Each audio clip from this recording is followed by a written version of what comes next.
This is Make it plain. Make it plain. MIP With Masamela Matfumo. Marc Thompson. Make it plain. Get woke. All right, folks, we are live here once again from the DNC. We have Dr. Chavis at the table from the NNPA, and we have two very special guests. Y'all know I do. I bring everybody together because we're all here at the same time. Ladies first, Christine Pelosi, the daughter of Nancy Pelosi. Christine, forgive my ignorance. Are you still chair of the California Democrats? I am, I'm on the National Federation of Democratic Women and DNC member from California. Okay, good to see you. Delegate. You're a delegate. I am a delegate. Congratulations. And also the president of the National Urban League, Marc Morial. Hey, good to be with you and good to be with the NNPA family. Yes, right. You and Dr. Chavis and also with Miss Pelosi. Christine, tell us how this is feeling to you right now, how this historic moment feels. I'm so happy. You know, I met Kamala Harris when I was a law student, and she was a few years ahead of me at UC Law San Francisco.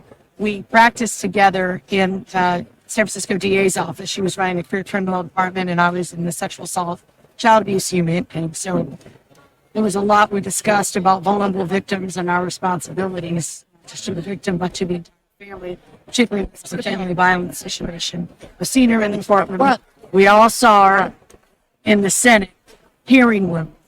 And, you know, now she's in a situation and soon she will be behind that desk in the office. Yeah, that's a big deal. How you feel about that? It's been refreshing to feel the enthusiasm and the sense of a coalition emerging, a 21st century coalition emerging out of this conference, out of this convention, and out of this work. And I think Vice President Harris has given people an opportunity to see the next generation of American leadership. Yeah. She's the first Gen X candidate to run for president. So in many respects, we had baby boomers since Bill Clinton all the way through Joe Biden have represented a baby boom generation, an important generation. But now this is a new generation. And I think that's why you've seen the shifts, the changes, the building of support and enthusiasm among young Americans under the age of 40, who I think hold the key mark to the outcome of this election. Indeed. Dr. Chavis was sharing with us some breaking news. Christine, I don't know if you've heard this. Yes, within the hour, former President Trump is on the phone with Prime Minister Morial, telling him not to sign the ceasefire deal. Obviously, Trump have the interests of his wolves, or have the interests of the Palestinians, or have the interests of the Americans. I just think that that's why this election is so crucial. I think that we're ever going to have peace anywhere in the world, many Kamala Harris is president of the United States. And if we go backwards and get it on Trump, I think it's going to must be the area of the future of America. Because going backwards rather than going forward. I just want to say that the urban league and all the working people Democrats winning is just so vital. And I think the good thing about the joy at this convention, we never got to take that joy back to our neighborhoods, our grassroots organizations, and not let what happened in 2016 happen. Yes. Well, we so excited that we don't do that homework, that grassroots homework. This is going to be a margins election. And so we represent the black press. One thing I want to ask you on the record, what's your feeling? I know you all both of you about the mainstream press, but how important is the black press and press that represents community of color? I'll go first. As you know, I'm a proud subscriber to about 20 to 25 of your newspapers, and look at them assiduously every single week. And you carry my column, and I think what the black press is a source of original information. So what you see in the black press are stories, features, perspectives that you're not going to see in the mainstream press. And I think in this environment, it's vital to understand also that the black press is print and digital, and of course broadcast as well. And that's a testament to your leadership, Ben, in understanding that the content needs to find all and new channels. What I would hope is that as we emerge, is that more people would recognize the power of the black press in this increasing mosaic diaspora gumbo of the American community, right? Many, many voices. There's a dynamic Latino press. There's a dynamic LGBTQ press. Yes. There are many bloggers, influencers, publications that focus on women's issues. And so media and information is now 1,000 points of information, and the black press is vital to that. I think that's absolutely true, and I salute your work, Dr. Again, you've been expanding to the digital format, because we had always told people, I wrote 2 books on campaigning when I always tell people advertise on those weekends, because they sit around the salon or the phone or the shop all week long. And so they may not read it right away, but it's sitting around, they read it later, but something people trust. It's voices that they trust. They don't always agree. I'm sure your readers send you in some reactions to your columns, but they know who you are. You're a trusted voice and a voice with whom they can engage. And I think that's really important, reaching people how they are. I think it's also very important we're doing it in a multilingual way. Yes. That's various voices in the Asian press and Latino press. And I think Kamala Harris is very, very open to that, because she knows winning statewide in California, you have to do all of that. And let me just say one thing for my co-workers. We have just failed. We failed Hillary.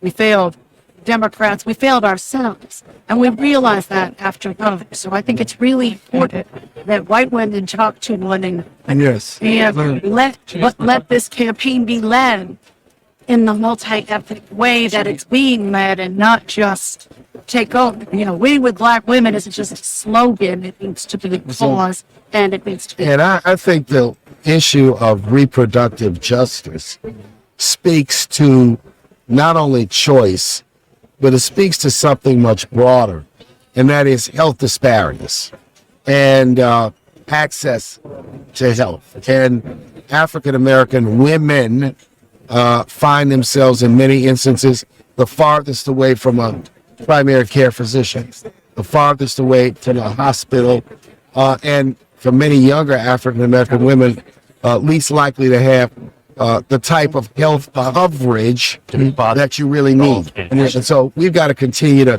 define and speak about this. And Barack Obama accomplished, and your mother, Speaker Pelosi at the time, was instrumental in this. I have a signed letter that she shared with me after the Affordable Care Act passed. But that was a down payment on this idea of health care for all. And so I'm confident that Kamala Harris, but what is necessary is that people recognize the need to vote up and down the ballot. Right. In places like California and New York, there are important races that will determine absolute control of the House and the Senate. I cannot stress how important it is that we understand that we've got to vote from president all the way down to school board, constable, and sheriff in local jurisdictions. This one, I was in 1968 convicted. Listen, I was a young, came home and tell you this. I'm looking there and trying to practice quite one way into it.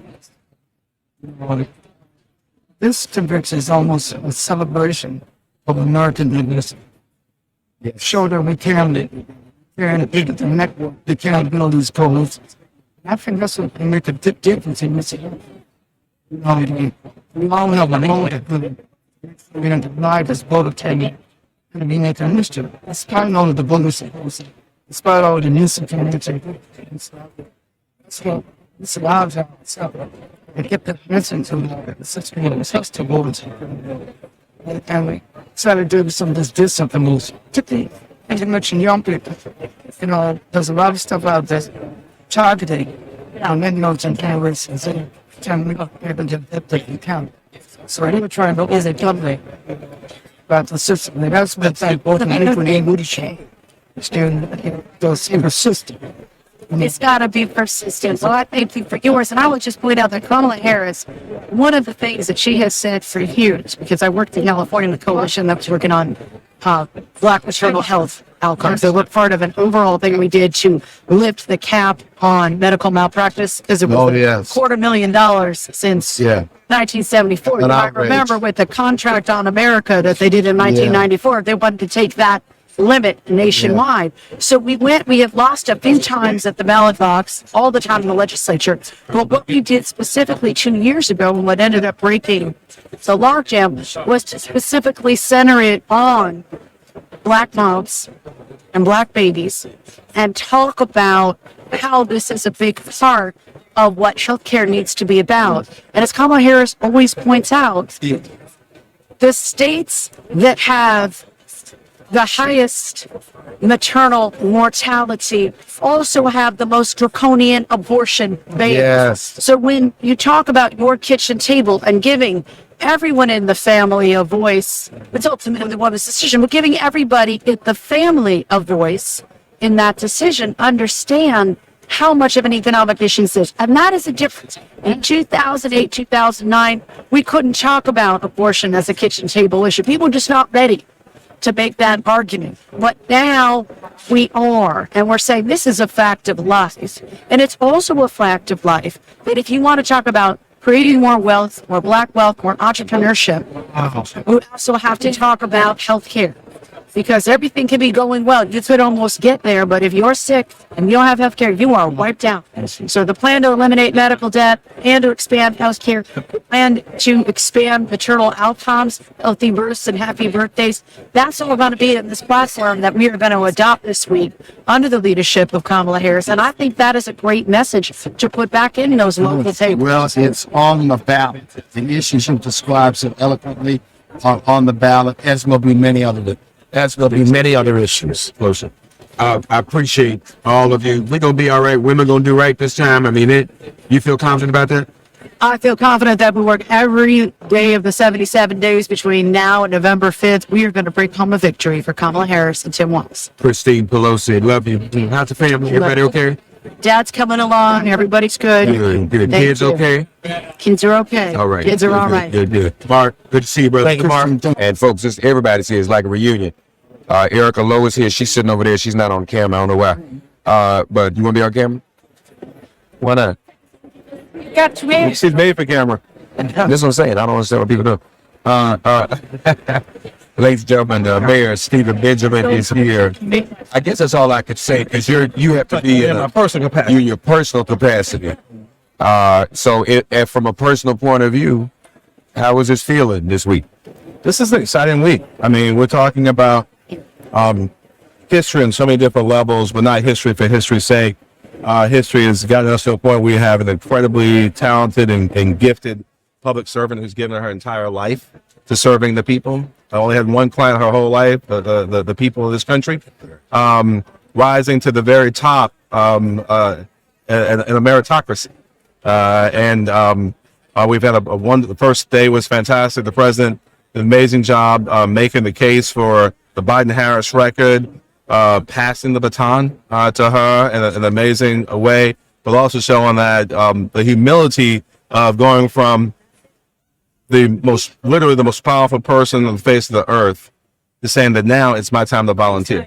I'm gonna be volunteer number one, and and what that takes in terms of humility and self-sacrifice was powerful last night. It was a tearjerker last night, but folks ready to get to work. This place is electric, and I can't wait to see what the next few months brings. It was historic for him to do that, to step aside and do what even he felt was the best thing to do for the country. Yeah, indeed. It gave off. I mean, my kids have listened to. They memorized the Hamilton soundtrack. We had to go watch it a couple times on Broadway. And it gave off George Washington undertones. When you step aside for what you believe is the betterment of the republic. And you don't see, particularly those of us who spend most of our public lives in public service, it's rare that you see the level of sacrifice. So it was powerful and made me that much more proud to have served under his leadership these last 2 years. When's the last time you saw this much excitement in such a compacted amount of time in a campaign like this. Right, I think it's unprecedented. I mean, it's unprecedented. We're seeing folks who are loving each other, who are preaching kindness and what we can do together, who are speaking about freedom in tones that we understand because of our shared history. We know what freedom is, and we know what freedom isn't. Right. And so many of these ideas we've allowed others to co-opt what freedom is, and what faith is, and what it means to be an American. And they hear this full-throated, no, this is what freedom means. It means bodily autonomy. Means the ability to make that you do live in a true meritocracy, where yes, equity is also considered where you started, making sure every kid in every zip code has the same opportunities that my children have and your children have. Making sure that people have an opportunity to not just have great jobs, but for wealth creation, they have the yoke of debt removed from their necks. I mean, we're talking about $170 billion of student loan debt removed. We're talking about people not having to make choices about getting their medicine, right, or paying their rent. And this what the president and vice president pulled off just this past week, getting Medicare the opportunity to negotiate pricing on 10 more drugs that's going to save seniors billions of dollars a year. I mean, it's exciting, and rightfully so. And it's good to see people loving on each other, talking about how we build this more perfect union together. The reality is that we know our country isn't where it ought to be yet, but ain't where it used to be. Yeah. And being able to celebrate that and realize we got a whole lot more work to do as we stand on the shoulders of those who laid the foundation, who sacrificed. We have to realize that we're still in service. You notice he just kind of quoted Carl Stokes. When Carl Stokes won, he said, "We may not be where we want to be, but great God, we sure ain't what we was." Thank God. Thank God. But gentlemen, this was interesting to me. One of the complaints when it comes to politics in America is that we have such long campaign seasons. When she does this, she will have done this in about 4 months. Mm-hmm. And do you think that's actually observation? Yeah. So think about it. In other countries, like let's say even in Britain, they do those snap elections. Yes. I gotta say something. They do those snap elections. Yeah. And it's a couple of weeks. Might this change the process overall? Might this force us to say we don't want 2-3 year long campaigns? It may indeed marry up to where we are as a society. Yeah. We're with Twitter and Instagram and TikTok and short messages on point, precise. Is the order of the day. It may indeed. Yeah. Don't understand. They're pulling you, man. All right. We're glad you were able to stop back. God bless you, brother. Thank you. Thank you for what you do. Say one thing before you leave. Please. I know you said it was personal. We covered President Biden's speech live in this year, and we got a tremendous response from Black America and communities of come who appreciate what has already been done to improve the climate of them. And the fact that things now passed in time to come to Harris, that's good news for our opinion. Yeah. Mm-hmm. And just want to thank you for your leadership to help us fix this thing. Best days ahead of us. Awesome. All right. God bless you. Love you, brother. Erica Lois here. She's not on camera, y'all, but she's in background. There she is. There y'all. Good to see you. All right. We've got a bunch of folk here. Thank you. Thank you, Roderica. Thanks for getting woke and listening to Make It Plain. As always, perform an act of kindness on behalf of an elder or young person. Write a letter to a sister brother who just so happens to find her or himself incarcerated. Offer libations to the ancestors upon whose sturdy shoulders we all now stand. And above all, give thanks to the God of your understanding by whatever name you call her and him. All God asks of us is that we give each other love. Thanks for giving MIP love. And please remember to subscribe and give us a 5-star rating. If all hearts and minds are clear, it has been made plain.